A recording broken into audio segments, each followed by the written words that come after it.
Hello बच्चों। आज मैं आप लोगों को क्लास 6 की जो आपके पास न्यू एनसीईआरटी की बुक है ना, उसमें हमने अपना चैप्टर नंबर 7 हिंदी मीडियम में स्टार्ट कर रखा है, मैथ्स का भिन्न। तो आज की क्लास में हम पेज नंबर 169 से स्टार्ट करने वाले हैं। यहाँ से स्टार्ट करेंगे। देखो ऊपर तक के जो फिगर इट आउट के क्वेश्चन है या फिर आइए पता लगाइए वाले क्वेश्चन है, वो ऑलरेडी चैनल पे अपलोड हो गए हैं। इस चैप्टर की प्लेलिस्ट बनी है, आप वहाँ से उसे कर सकते हैं। ठीक है, यहाँ पर आपसे क्या कह रहा है, किस समूह में प्रत्येक बच्चे को अधिक चिक्की प्राप्त होती है। अब आपको यहाँ पर दो सिचुएशन दे रखी है। ठीक है, तो आपसे पूछे बताओ किस सिचुएशन में बच्चे को ज़्यादा चिक्की प्राप्त होगी। पहली है, एक चिक्की को दो बच्चों में बराबर बांटा जाए, या फिर दूसरी क्या है सिचुएशन है, 5 चिक्कियों को 8 बच्चों में बराबर बांटा जाए। तो मुक्ता क्या बोलती है, इसके लिए हमें 1/2 और 5/8 के बीच तुलना करनी चाहिए कि कौन अधिक है ना। क्योंकि जब आप एक चिक्की को दो बच्चों में बांट रहे हो तो एक बच्चे को तो 1/2 हिस्सा ही मिल रहा है। उसी तरीके से 5 चिक्की को 8 बच्चों में बांट रहे हो तो एक बच्चे को तो 5/8 हिस्सा मिल रहा होगा ना। अब आप क्या करोगे, इन दोनों की तुलना करोगे। तो इन दोनों की तुलना करोगे कैसे, तो तुलना करने के लिए ना हमारे पास क्या होता है, यहाँ पर जो हर है ना वो बराबर होने चाहिए, एक जैसे होने चाहिए। तो अब हम इनकी जब तुलना कर रहे हैं तो मैंने क्या किया, इनके हर को एक जैसा बनाया।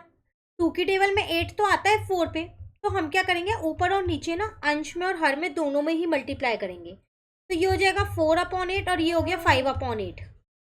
तो अब आप बता सकते हो कौन सा बड़ा है, 5 वाला। तो इसका मतलब 5/8 ये वाली सिचुएशन में बच्चों को ज़्यादा हिस्सा मिलेगा। क्लियर। शबनम क्या कहती है, ठीक है, हमने देखा कि 1/2 4/8 के बराबर है और स्पष्टतः 4/8 जो है वो 5/8 से छोटा है। ठीक है, इसलिए जिन बच्चों के लिए 5 चिक्की को 8 बच्चों में बराबर बांटा जाता है उन्हें उन बच्चों से अधिक मिलेगा जिनके लिए एक चिक्की को 2 बच्चों में बराबर बांटा जाता है। दूसरे समूह में प्रत्येक बच्चे को अधिक चिक्की मिलेगी, तो इस वाली सिचुएशन में ज्यादा चिक्की मिलेगी। क्लियर। चलिए अब नेक्स्ट में क्या कह रहे हैं, तो आपको यहाँ पर तुलना करने आ गई कि दो भिन्नों में अगर हमारे को तुलना करनी हो कौन सा बड़ा है कौन सा छोटा है, तो अब आप यहाँ पर वो तुलना कर सकते हैं ना। चलिए अब आगे नेक्स्ट टॉपिक करते हैं कि ना निम्नलिखित समूह के विषय में क्या कहेंगे। इस समूह में प्रत्येक बच्चे को अधिक हिस्सा मिलेगा। दोबारा दो सिचुएशन दे रखी है, एक चिक्की को 2 बच्चों में बराबर बांटा जाए तो 1/2 होगा उसका, या 4 चिक्कियों को 7 बच्चों में बराबर बांटा जाए तो उसका 7/4 होगा, सॉरी 4/7 होगा, है ना। अगेन अब आपको इसमें तुलना करनी है तो इनके हर एक जैसे होने चाहिए। अब 2 और 7 इनकी टेबल में कोई कॉमन नंबर है जो दोनों की टेबल में आता है, 14 है ना 14। तो 2 को मैं 7 से इंटू कर दूं और इसमें 2 से इंटू कर दो। एक चीज का हमेशा ध्यान रखिएगा, जब आप हर में कुछ चीज इंटू कर रहे हो ना खुद से, तो अंश में भी करोगे। तो ये हो जाएगा 7/14, यहाँ पर हो जाएगा 8/14, दोनों के हर एक जैसे हो गए। अब बताओ कौन सा बड़ा है, तो ये वाला ही तो बड़ा है। तो इसमें भी जो दूसरी वाली सिचुएशन है वही बड़ी है। तो वो यहाँ पर यही कह रहे हैं, इन्होंने क्या किया, वापसी से 4/8 ही लिख दिया। लेकिन अब दूसरे वाले हर में तो यहाँ पर 7 है ना, तो हमें 8 बनाने की तो कोई ज़रूरत ही नहीं थी, हमें तो एक जैसा बनाना होता है ना। तो इसलिए हमने जो बनाया ये 14 वाला ये सही बनाया है, इन्होंने भी आगे बनाया होगा कहीं ना कहीं, यहीं पर ही बना रखा होगा। जब 4 चिक्कियों को 7 बच्चों में बराबर बांटा जाता है तो प्रत्येक को 4/7 चिक्की मिलेगी। जब 4 चिक्कियों को 8 बच्चों में बराबर बांटा जाता है तो प्रत्येक बच्चे को 4/8 चिक्की मिलेगी। तो 4/7 है और 4/8 है, तो इन दोनों में से तो कौन सा बड़ा होगा, इन दोनों में से ये बड़ा होगा। क्यों, क्योंकि यहाँ पर बच्चे कम है और चिक्की ज़्यादा है, चिक्की उतनी है, और यहाँ पर बच्चे ज़्यादा हो गए तो ऑब्वियस सी बात है कम शेयर मिलेगा ना। आप खुद देखिए, आपके पास एक टॉफ़ी है, अगर आप 2 बच्चों में बांटो और उसी एक टॉफ़ी को आप 3 बच्चों में बांटो तो इसमें ज़्यादा मिलेगा, इसमें कम मिलेगा, क्योंकि इसमें एक बच्चा फालतू हो गया है।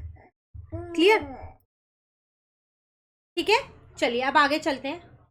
यदि बांटी जाने वाली इकाइयों की संख्या समान है लेकिन जिन बच्चों के बीच बांटी जानी है उनकी संख्या अधिक है तो भाग कम हो जाएगा। वही चीज़ मैंने अभी आपको बताई, एक टॉफ़ी 2 बच्चों में बांटो और एक ही टॉफ़ी 3 बच्चों में बांटो तो 3 वालों को कम मिलेगी क्योंकि उसमें बच्चे बढ़ गए।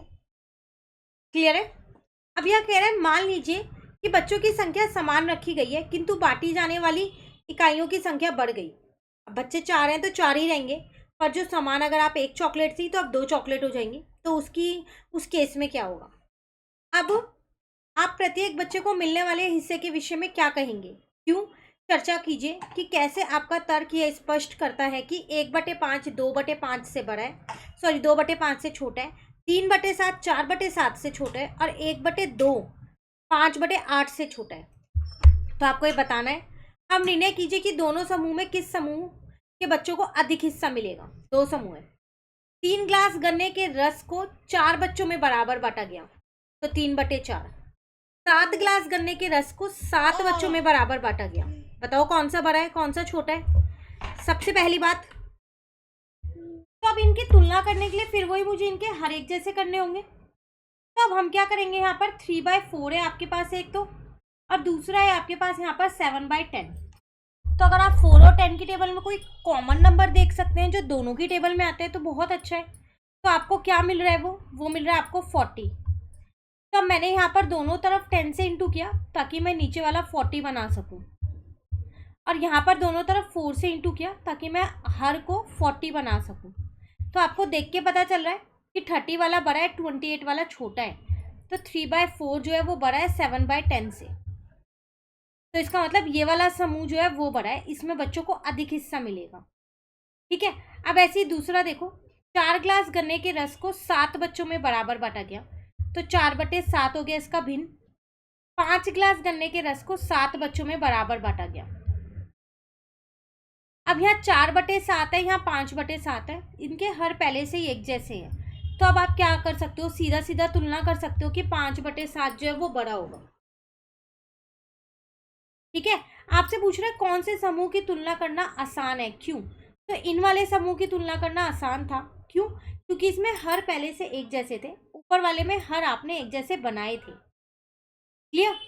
चलिए अब आगे आपसे यहाँ पर क्या कह रहे हैं, शबनम क्या कहती है, पहले 2 समूह की तुलना करने के लिए हमें भिन्नों के तुल्य भिन्न ज्ञात करने होंगे। तो वही चीज बोल रहा है, आपने ये पहले करने के लिए इनकी तुलना करने के लिए इनके हर एक जैसे किए थे। फिर मुक्ता बोलती है क्या ऐसे 6/8 = 3/4 और 21/30 = 7/30 ऐसे करने होंगे? कर सकते हो ऐसे, लेकिन अगर आप यहाँ ध्यान से देखो तो यहाँ 8 है और यहाँ 30 है, हर तो अभी भी एक जैसे नहीं हुए, तो तुलना तो आप अभी भी नहीं कर पाओगे, है ना? शबनम कहती है यह एक शर्त है, 2 भिन्नों के लिए प्रयोग की गई भिन्नात्मक इकाई समान होनी चाहिए। तो जो नीचे वाले हर है वो एक जैसे होने चाहिए ना, जैसे 2/6 और 3/6 दोनों में भिन्नात्मक इकाई 1/6 है, किंतु 6/8 और 21/30 में भिन्नात्मक इकाई समान नहीं है, इसलिए हम इसको ऐसे नहीं करेंगे। मुक्ता बोलती है ठीक है, तो आओ हम तुल्य भिन्न बनाना शुरू करते हैं। उन्होंने तुल्य भिन्न बनाना शुरू किए। 3/4 को 6/8 लिख सकते हैं, 9/12 लिख सकते हैं, 12/16 लिख सकते हैं, 15/20 लिख सकते हैं। लेकिन मुझे कब रुकना है, क्या हम ये लिखते ही रहें? नहीं, जब तक नीचे 40 ना आ जाए तब तक लिखना है।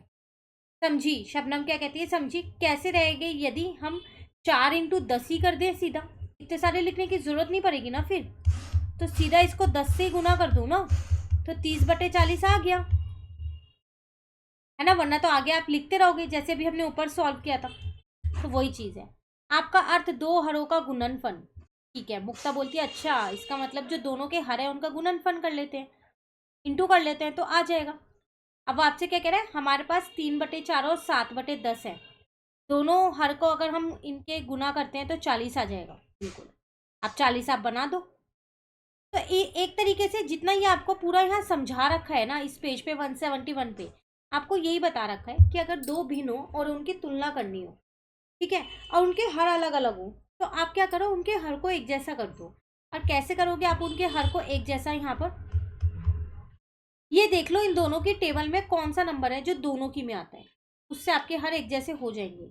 बस इस चीज़ का ध्यान रखना कि अंश और हर दोनों में ही गुना करोगे, किसी एक में गुना नहीं करोगे, वरना आपका गलत हो जाएगा।